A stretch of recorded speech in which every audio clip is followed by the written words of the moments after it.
the big one on my mind today is honestly a generational moment. This is huge.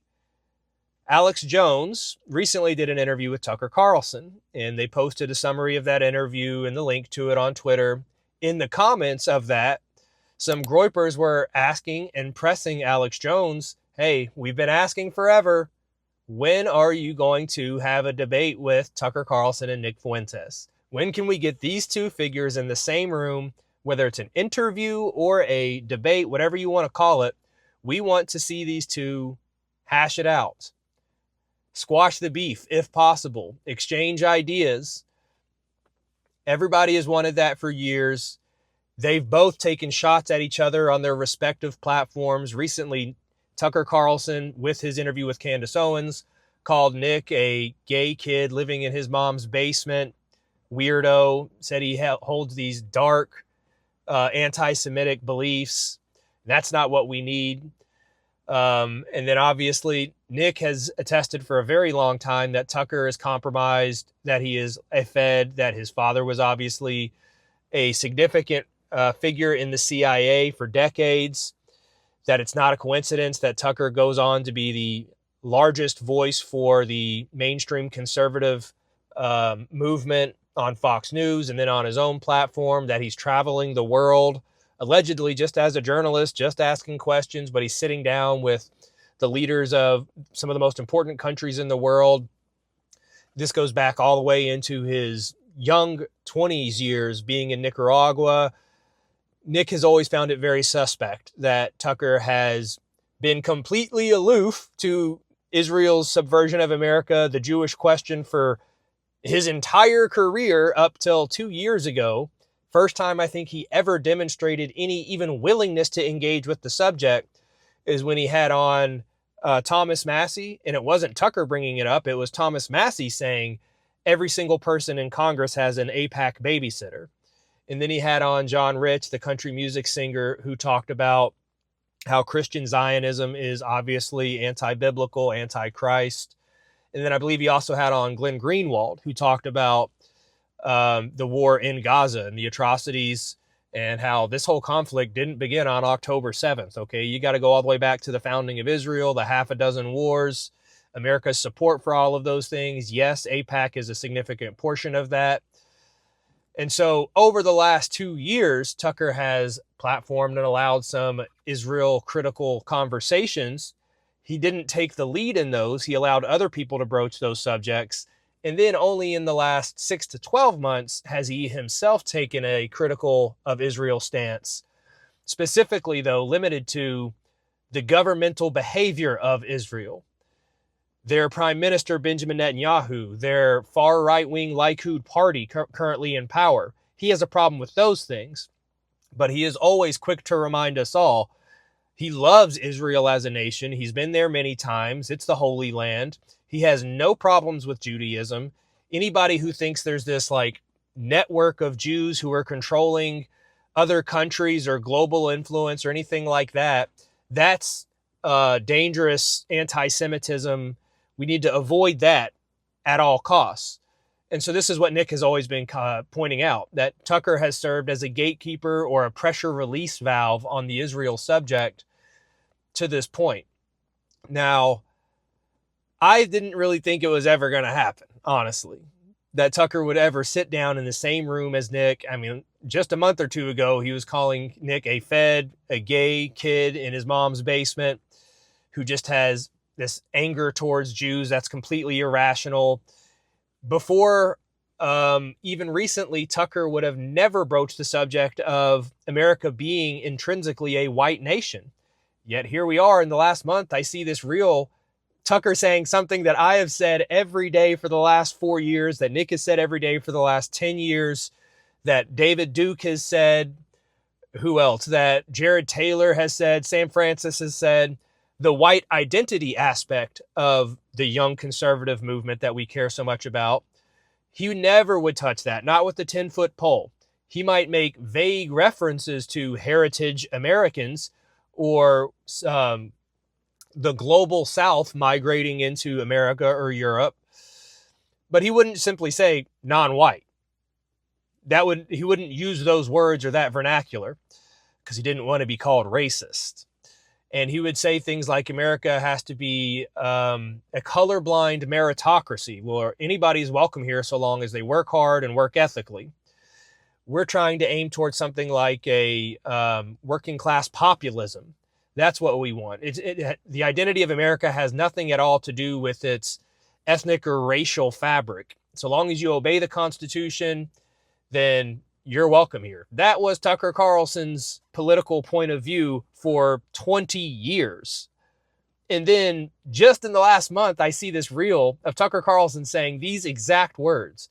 America was a 90% white country, and America was a 90% Christian country 60 years ago. That's less than one lifetime. And now America is 50% on both of those spectrums. And it's fair to have a conversation about, has that been the best thing for America?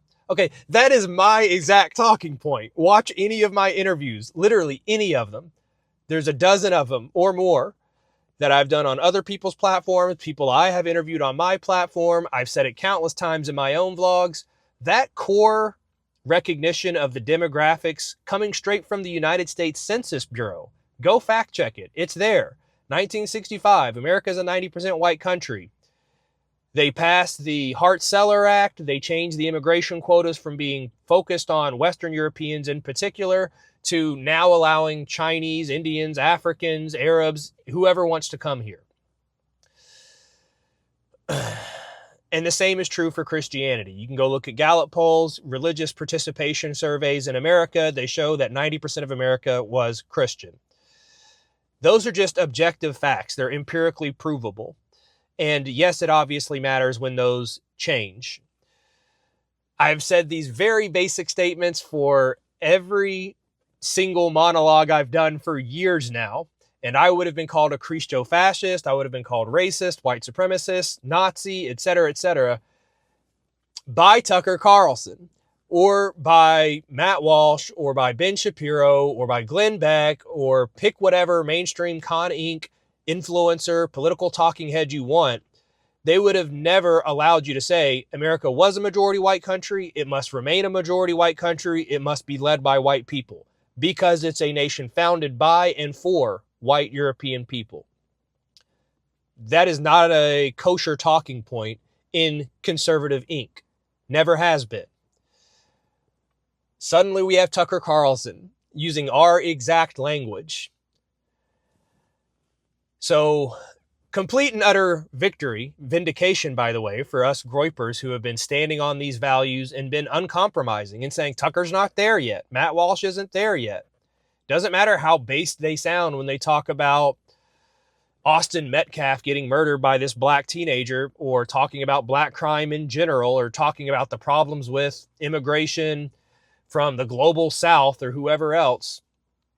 They have not actually defended white identity and said that it is inextricably tied to the identity of this nation. Never once have they said that. They have never given white people the credit they are due and fought for the preservation of white culture explicitly. They might say Western values or heritage Americans or those other platitudes or whatever else you want to call those. They won't just outright say it. We don't want non-white people immigrating to the country. We need an immigration moratorium at a minimum, excluding everybody who's not white. I'm honestly okay if other European non-Jewish people immigrate into America. I'm fine with that. I'm not saying end all immigration. I'm saying end all non-white immigration, because that's what truly matters. So we have finally gotten to the stage where Tucker Carlson at this point has adopted 80 to 90% of all of our political priorities when it comes to America first. He's not conceding, though, that there is a problem with Jewish culture and the Jewish religion that undermine white identity and undermine Christianity. Those have to be addressed head on, truthfully, factually, with all of the historical receipts, with the citations from Jewish thought leaders themselves, them admitting to advancing the civil rights movement, their role in the Hart-Celler Act, their role in mass immigration, people like Barbara Lerner Specter talking about how Europe must embrace multiculturalism and it is the Jews' responsibility to impose that on them.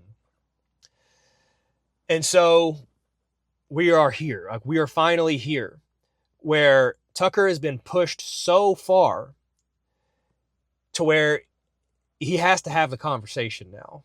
He has to have the conversation with the guy who he was previously calling a Fed, who was previously saying he was creepy and irrational and just hated minorities, women and Jews, who just runs a podcast from his mom's basement.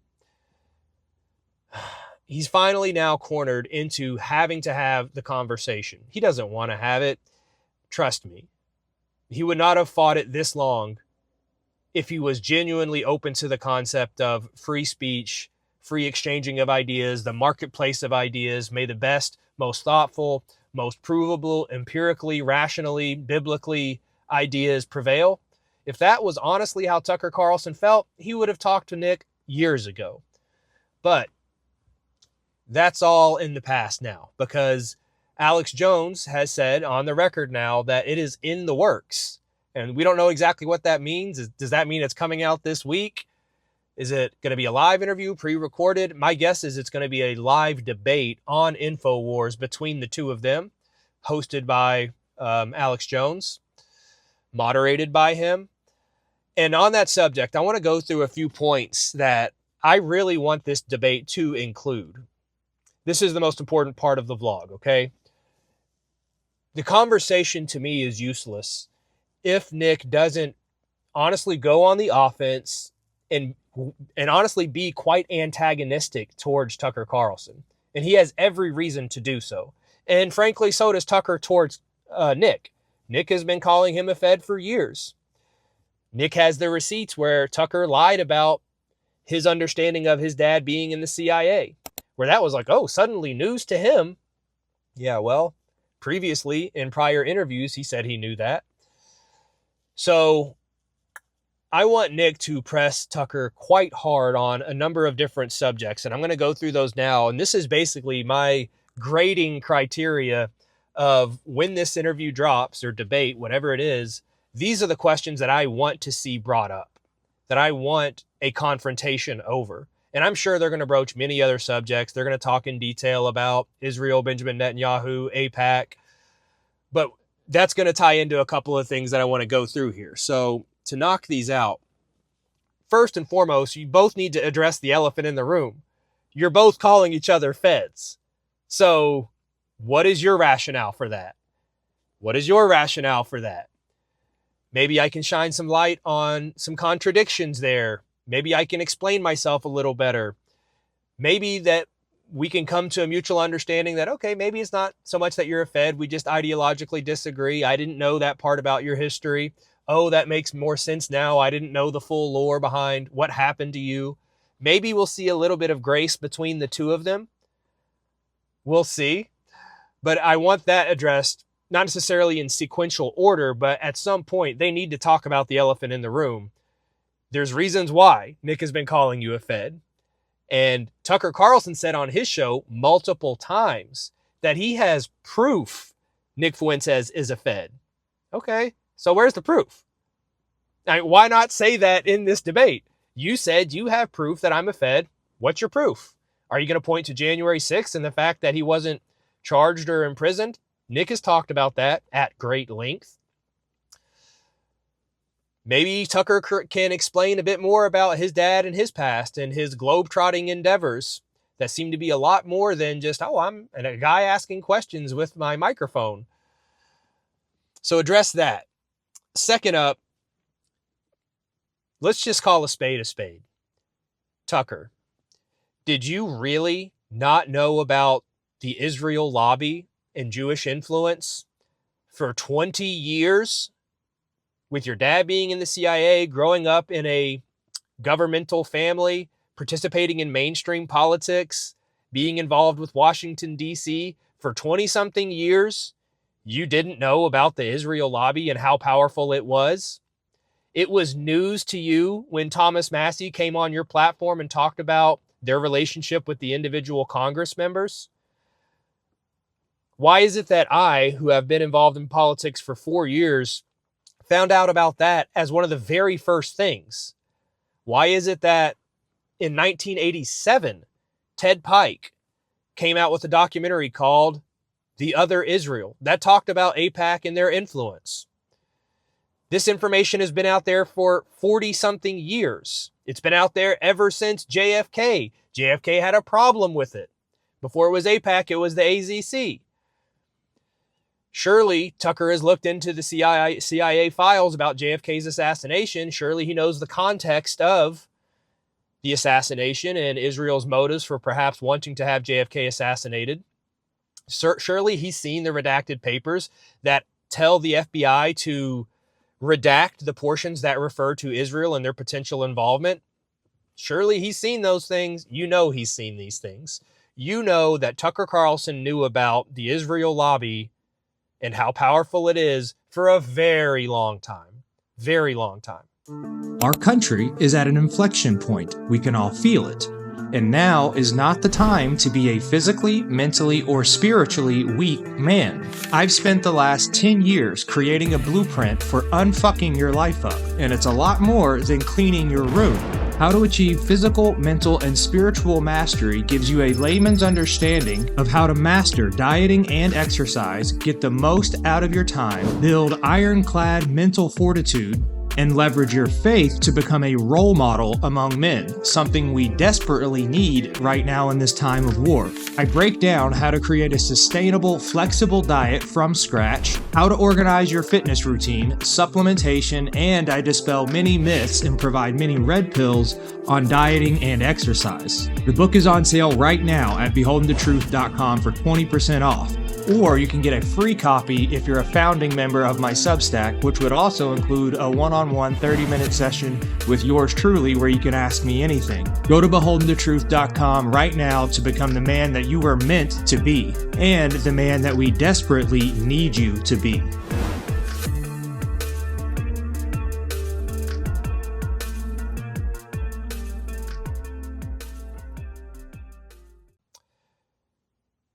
I think Nick needs to call him to the floor on that and say, are you going to sit here and tell the full audience of Alex Jones watchers, me, my following, you, and your following that you genuinely didn't know about these things? Because then the question becomes, okay, if you confess that you did know them, why did you never really express a problem with it? Why did you not understand just how undermining it is to have a foreign nation lobbying on their own behalf to go into these wars, to collect blackmail and so on against the people who write and administer our laws, our own presidents?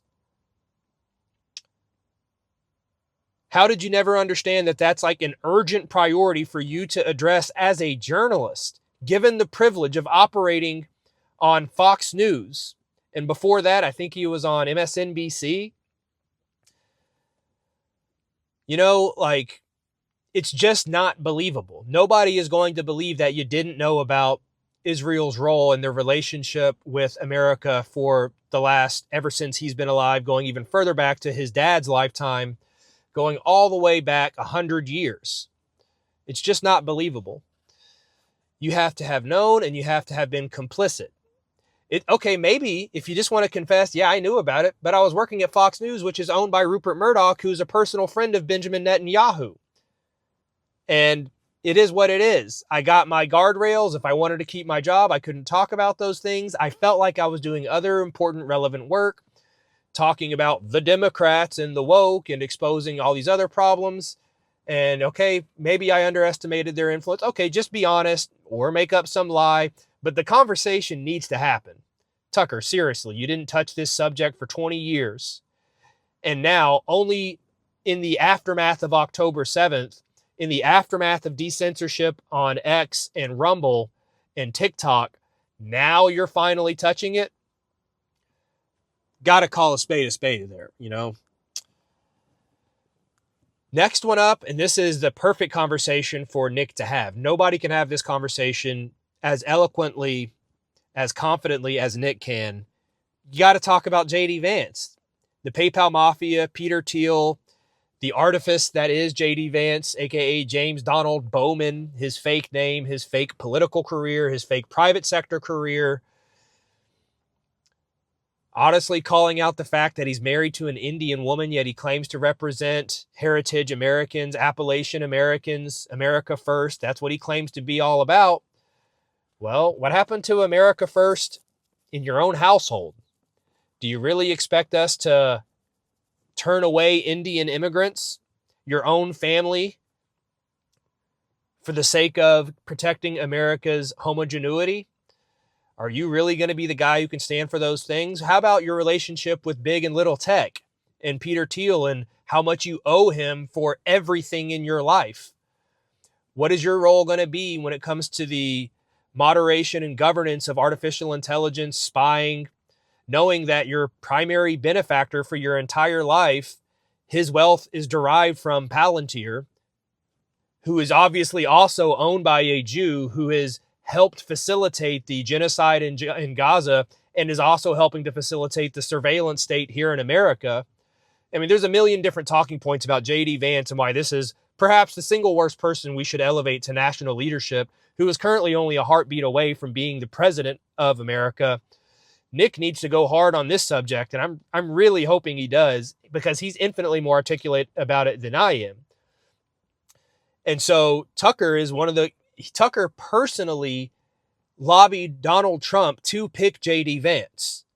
So this is a direct confrontation, direct clash. Nick believes J.D. Vance is the worst possible vice president and future president we could possibly have.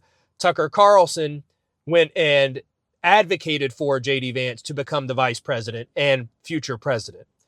Got to talk that through. Does Tucker Carlson not know about Peter Thiel, his background, Alex Karp, Palantir? Does he not know? Of course he knows. So why is he not sharing those conflicts of interest with his audience? Because he's a gatekeeper and always has been. So Nick has to call him out on that subject as well. One of the reasons Nick has had this animosity towards Tucker Carlson for the last couple years is Tucker's participation in the hit job of Nick Fuentes in the Gray Zone article that Tucker helped create, where Max Blumenthal's wife wrote a piece for the Gray Zone where she's calling him, asking him questions about his political stance and whatnot. And of course, they go and portray him as a racist, anti-Semite, misogynist, blah, blah, blah.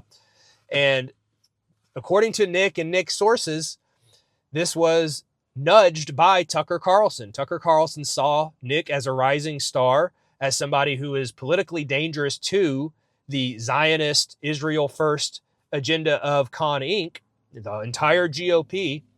And he said, we gotta get this guy before he gets too influential. It obviously failed, but I think Nick needs to bring that up, that, hey, according to my sources, people told me that you were part of the hit job against me. What's up with that? You know? So I think that's, in my opinion, a quick summary of some of the most important subjects that Nick has to pull out of this conversation to expose Tucker and why he has to be observed as somebody we can't just trust right now. He has good talking points. He's a good talker. He's charismatic. He comes with a very high pedigree and trust among especially the older demographic. And he does pretty well pandering to the younger demographic as well. I used to love his monologues. At one point in time, when I first got into politics, I bought the, whatever it's called, the Fox app, you know, the monthly subscription to watch everything Fox. Specifically so I could go back and watch on demand only Tucker Carlson Tonight. That's the only thing I watched on the whole app. I watched every single episode.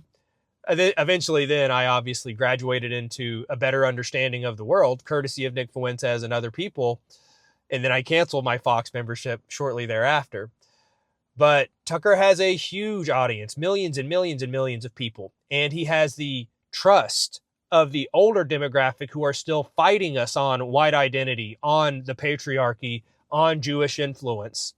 If they hear these things coming from Tucker, that they are morally and biblically unimpeachable, then they'll finally stop arguing with their sons and their nephews. You know, we have to bring them into an understanding of what's required to fix and protect this nation. Because here's the thing, while young people are the future, Unfortunately, the older demographic vastly outnumber young people, and more importantly, they hold the far disproportionate amount of wealth being influence in this nation. And I'm talking it's like 70, 80% or more of the wealth in this country is held by the boomers and later. So when you're trying to organize a political campaign and you need $100 million to get in front of enough eyeballs on TV and social media, to put out pamphlets, to host events, to do all that stuff, young people aren't going to be able to scrounge up $100 million. Did you know a presidential campaign in America costs over $1 billion? If you want to go be a president in America, go look at the Trump campaign, go look at the Biden campaign. Those things cost $1 billion. Even to run unsuccessfully, you need $1 billion worth of capital.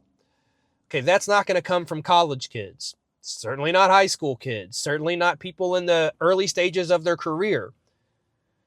It comes from the people who have the wealth already in the bank account, in the 401k, in their savings.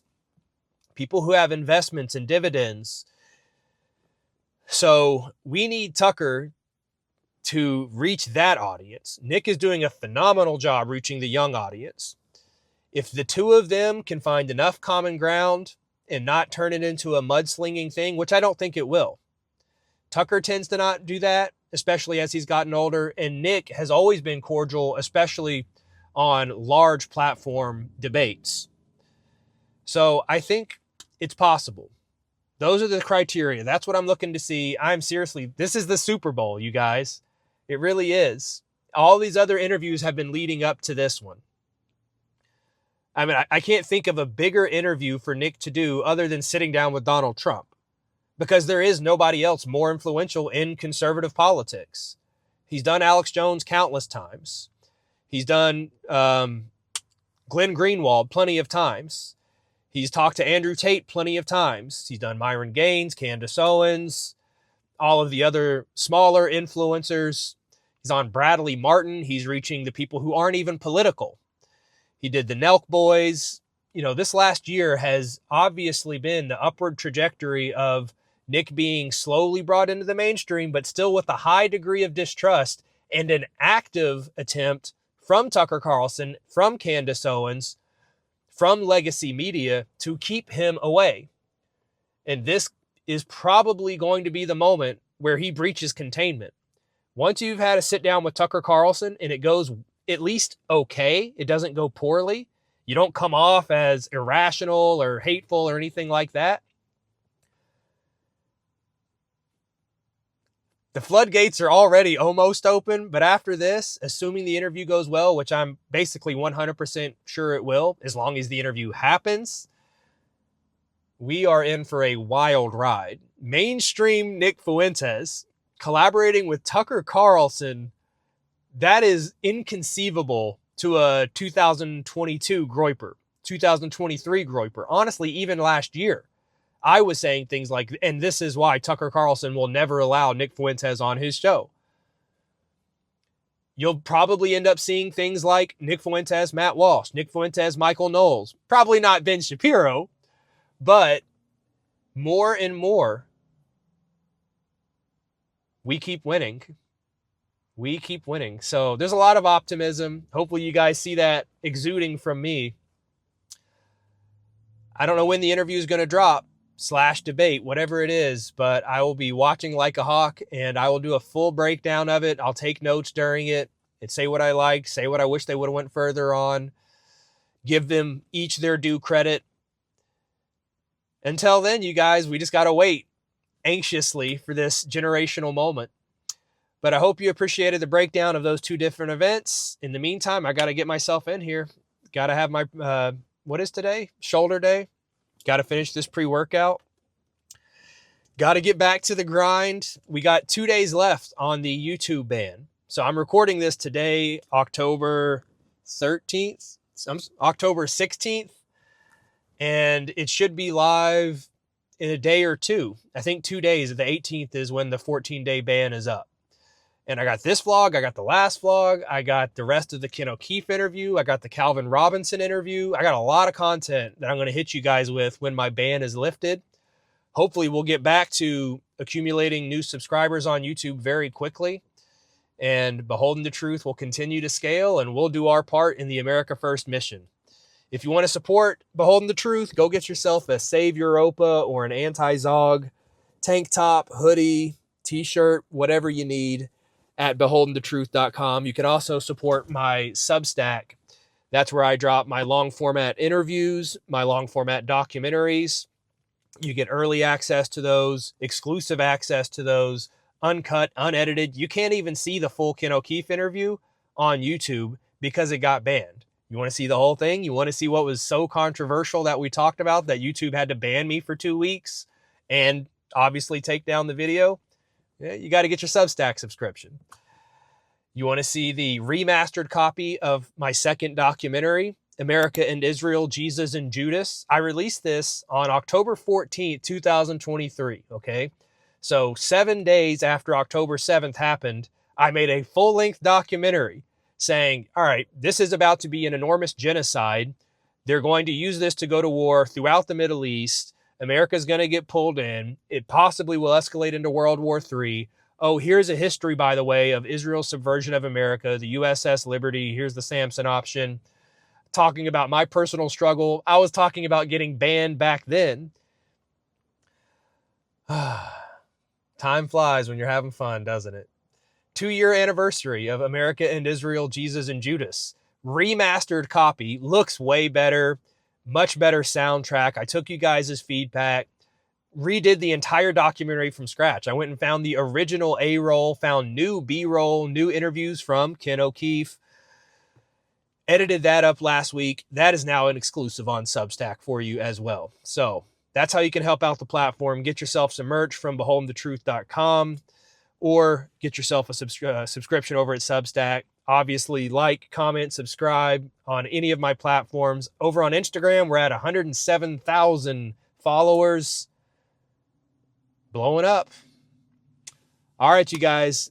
Till next time, I love you. Take care of yourselves. America first, and Christ is King. The few brave men who have actually tried to go out and do something about white genocide or talk about Jewish influence, the Zionist-occupied government, we all know that they get crucified, their careers get destroyed, and so we need to find ways to support each other. One of the ways that I have done that is by creating my Substack, where there are exclusive early access to documentaries, my weekly vlogs, there are ebooks there. There's even an opportunity to set up a one-on-one 30-minute Ask Me Anything if you'd like. All of the proceeds from my Substack, from my YouTube channel, from the merch gets reinvested in the platform. I use that to pay my employees. I use that to buy the equipment that I need, the cameras, the lights, the MacBook, all the books, all of the software, pay for marketing, everything else, but also it protects my literal life.